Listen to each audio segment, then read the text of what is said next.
Welcome to The Long Ride Home. I'm your host, Alex Husner. This show is about honoring where we come from, pursuing what still calls us forward, and trusting the power of timing in both life and in sport. Through honest conversations with riders, trainers, and leaders in the American Saddlebred world, we'll explore the stories behind the horses and the people shaping the future of this industry. Come on this journey with me. The last time I walked out of Freedom Hall in Louisville, I was 15 years old. It was the year 2000 of the World's Championship Horse Show, and we had just finished fourth in a very competitive three-gaited pony championship. And I remember after that going back to the arena and standing at the top of the chute and looking down and knowing in my mind that that was likely the last time I would be there. It was the last time I would be in the show ring for a long time, if ever. And I didn't know when I would come back, but I remember saying to myself, I said, I know I'll be back. And now somehow that someday has finally come. For those of you who don't know me, my name is Alex Husner. I used to be Alex O'Neill when I lived in New Hampshire and when I was riding for many, many years. I grew up in horses. My mom, my grandmother, my aunt all rode and showed Morgans competitively in saddle seat. And when I was probably about 6 years old, I transitioned to Saddlebreds and I started riding at Hawkwood Farm with Linda Weber in New Hampshire. And then, probably when I was about 10 years old, I moved to Cricket Hill and rode with Mike and Lisa Richardson and also David and Kristen Cater, who were assistant trainers at that time. And over the course of many years, I had two different show horses. We just had just an absolute amazing time. And it was such a important foundational part of me growing into who I am today. I really believe that riding horses, and especially the way that we did, it's an identity shaping hobby and sport. The community that you learn to be part of and the love of the sport and the work ethic it teaches you and the confidence that it gives you are just undeniable. But even when I had to leave, I never felt like I really left. I've been watching from the sidelines for many years. I've watched Louisville on live streams and I've followed results on Facebook. And just this past year, early in 2025, when the thought of getting back into this became more prevalent in my mind, I resubscribed to the magazines that I used to get so excited about when they'd come in the mail. And quite honestly, I still have that same excitement every time that they come now.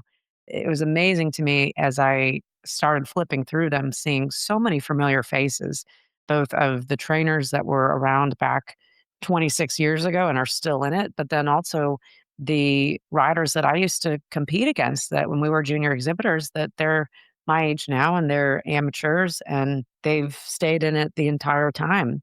And it really just it started to hit me how many people I saw that fell into that bucket. And I thought, gosh, I've missed out on something that was so important to me for so long. And really, I think it was beyond all the reasons that people can say about not getting into saddlebreds or not wanting to get back into saddlebreds, the time constraints and the expenses, for sure, those are big things.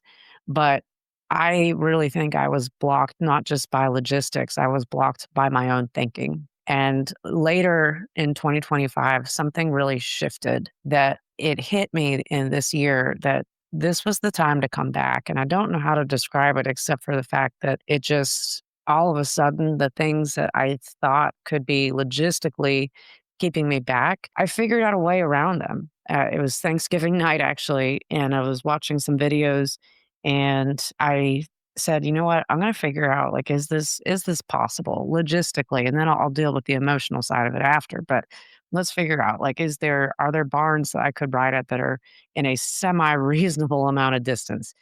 Yes and no. There are no saddlebred farms in South Carolina that I've found. The nearest barns really are in North Carolina, and there are several there. But beyond that, I thought, okay, there are several that are about 3 hours away. That's really not that bad. but could I even afford this now? Like what I don't know how much this sport costs these days. And even back in the day when I was part of this, I was a child, and so my dad was paying for things. So now to figure out, okay, what does this look like as an adult that is coming back into this intentionally?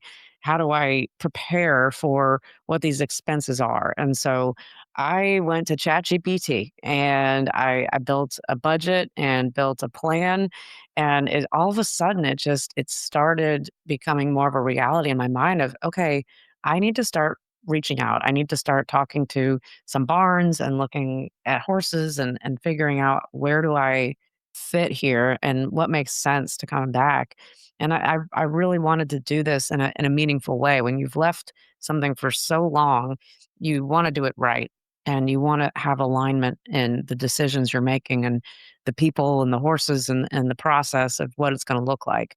Once I got to that realization, the next part was I had to get my husband on board. So my husband, Michael, it actually was quite easy. I was surprised that he was as open to it as he was, but he's known that I've missed this sport for so long. And he was all about it. And once we got the kind of the plan together, I think he felt confident in it too. And for him, this has been a really interesting journey that he knows nothing about saddlebreds. He knows he literally has had a crash course over the last 3 months, but to that point, he did not know anything about them. I mean, from the point of, and sometimes I have to keep reminding him, but like he gets very confused on the gaits of what is trot versus canter, and then slow gait and rack. That's like, it's very confusing. So it's been really fun and humbling and interesting seeing somebody that knows nothing about it come to understand more about the sport, but then also appreciate how complicated of a sport it is. I remember early on, he would send me these reels of riders in other sports, and the commentary said, as long as you have a nice horse, basically the rider just gets to sit there and look pretty. We all know that is absolutely not the truth. And I've certainly been reminded of that getting back into it, that the sport is far more complicated than I remember as a young adult years ago. But it's been fascinating to me to come back into this as an adult now. And now the way that my mind thinks and how I wanna know why everything is the way that it is, whether and that's mostly related to me, like, in my writing now, how do I fix what I'm doing? Why is my body doing certain things?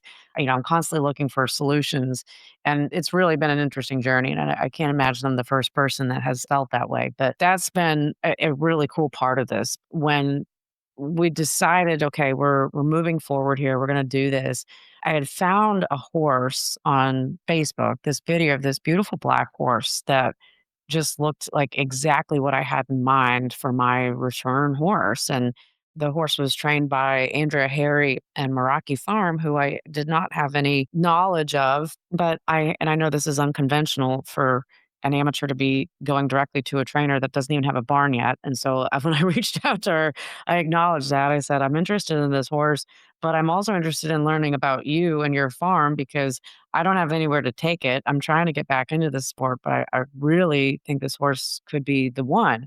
And so we set up a time to get on a call. And almost immediately from that first call, we really clicked. And I felt she was very professional. She answered my questions very thoughtfully and realistically. Unfortunately, but not at the same time, everything happens for a reason. I found out that that horse was way beyond the budget that we had allocated for this. So that was out of the picture. But I really truly believe what I've learned in my lifetime is that everything happens for a reason.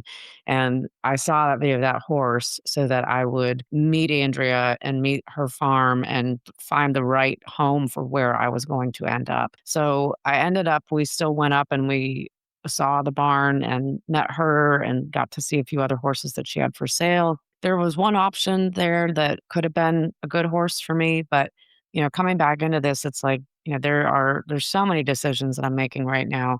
And I wanted to make sure this is the right horse. And I think he could have been a good horse for me. But, knowing the people that I've had in my life that I respect very much, I've known for many, many years, and showing them the horse and them knowing the type of rider that I was back in the day, they said, it's a nice horse, but you are a competitive rider and you're going to need more of a challenge. That horse, even though you feel like you have a lot to learn at this point to come back, you are going to surpass that very quickly, and you need to have something with more of a challenge, which in my mind, honestly, I thought, I feel like all of this is challenging right now, so I don't know how much of a challenge I actually want.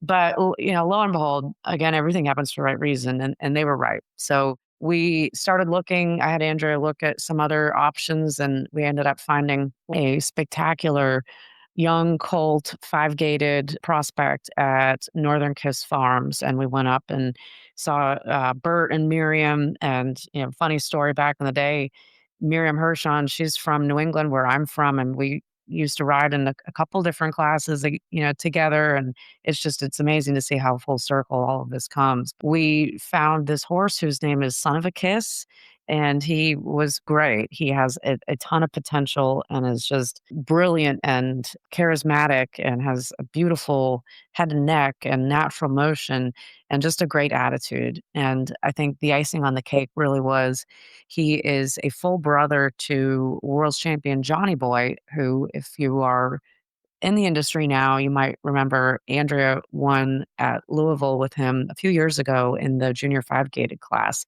And she really just had a love for that horse because she got him to the point that he was, and they had great success together. And given that he's a full brother, that gives a little bit of confidence. But also, she immediately, when we saw him, she said he's so similar to Chubbs, that was Johnny Boy's barn name. She really felt, this horse has that potential, and this is going to be a smart buy for us. He's not fully finished; he still has work to do. But at the same time, you know what? I have a lot of work to do too. That's been the eye-opening thing, that there are some things that have come back quickly. There are other things that, your body and your memory remembers, but other things that you have to really kind of go back in the archives to do that muscle memory, mind memory type of a conclusion of how you want things to go in a ride. And that's what I've been spending my time on. I went back, I had a huge box of VHS tapes from Richfield Video from starting in 1995 through 2000.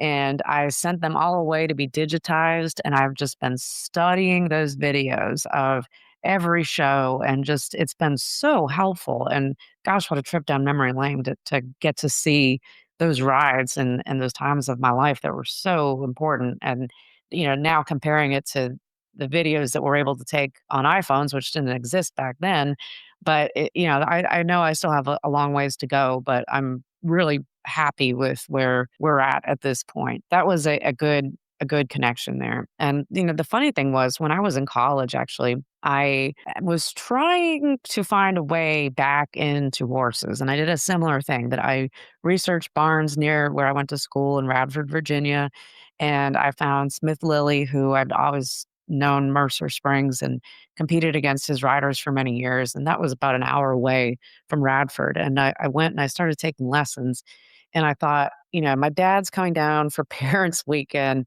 Maybe if when he comes, I go to the barn and they put me on a show horse, maybe he'll get excited about it and want to participate and get me back into this. Well, that was not the case. So I was pretty hopeful that that would happen, but it did not. And that was, shortly after I just stopped taking lessons because I had too much going on with school. So that was kind of the end of it. But come to find out, Andrea's background, she was assistant trainer for Smith, and she really has an incredible understanding of young horses. That was something that he's known for as well. And that made me really comfortable when I started talking to her and saying, I know from our perspective, it's likely going to make sense to buy a younger horse that we can develop. And I trust you as a trainer to help us pick the right horse, and that you will be able to train him or her to be, the best that they can be. And so now that's where we're at this point. We are in the throes of it, and Son of a Kiss, Chapstick, to his barn name, we are learning all the things together. I've never, well, I wouldn't say never. I've only ridden a five-gaited horse a handful of times back again, 26 years ago.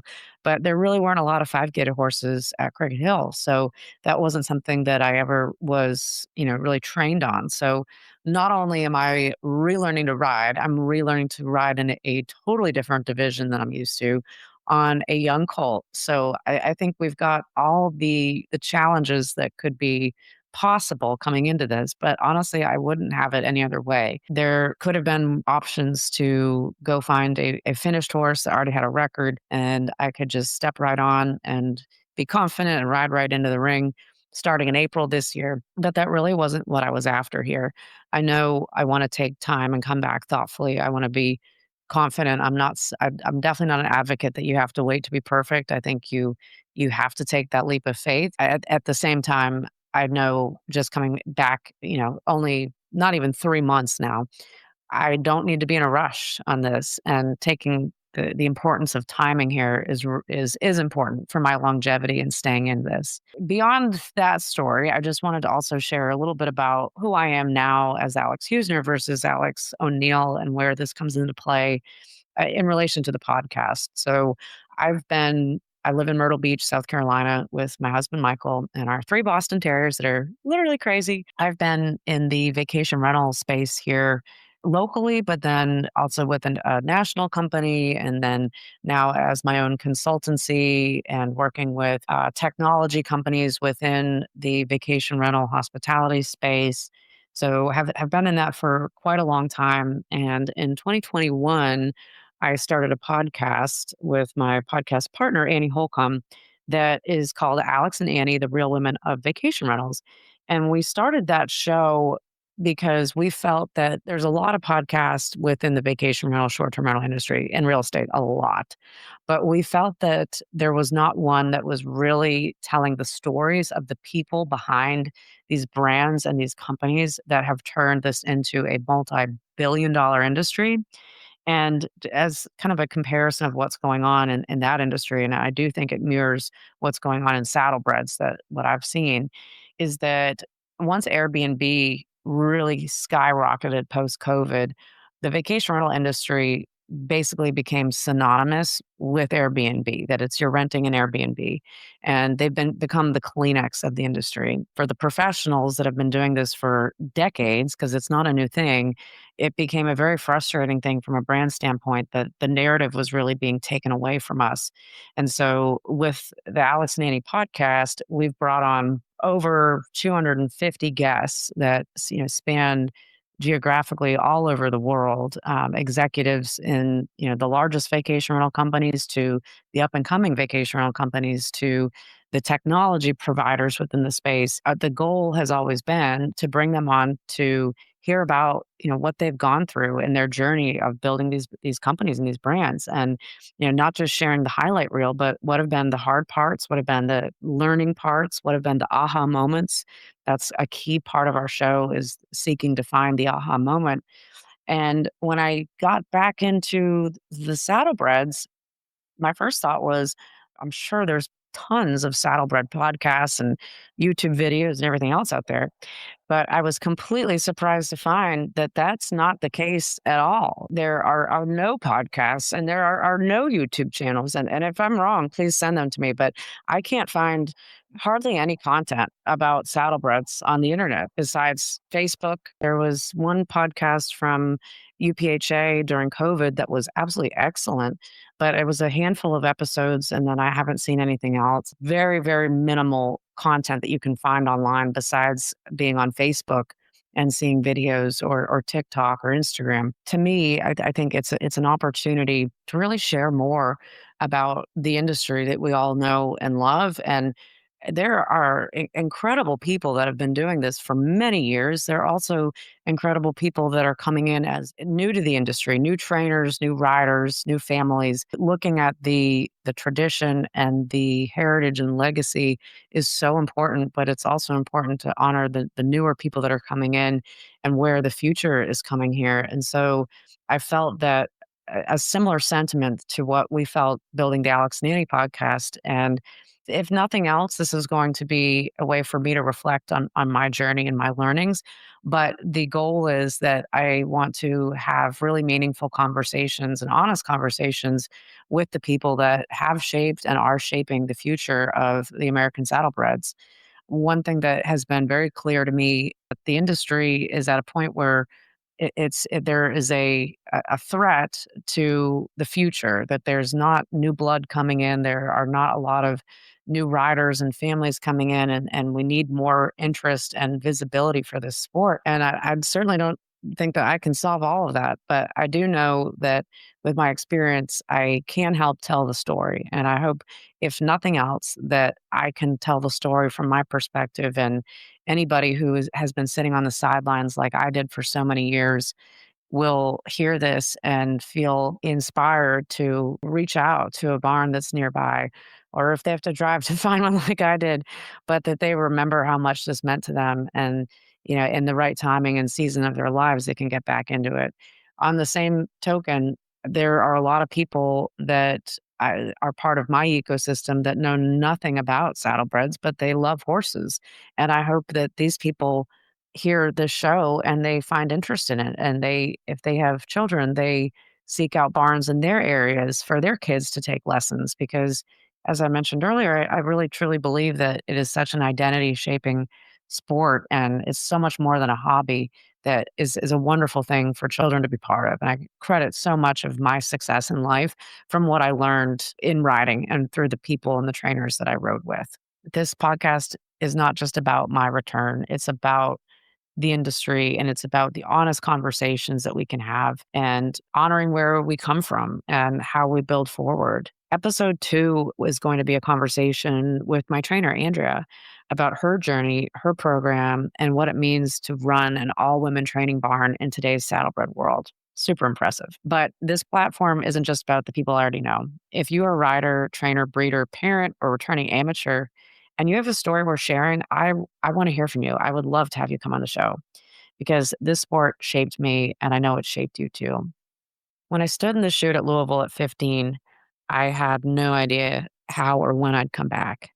I didn't know it would take 26 years. I didn't know it would take as much courage as it has. And I didn't know it would take building a life first. But here I am, and this is the long ride home. Until next time, thanks for joining me.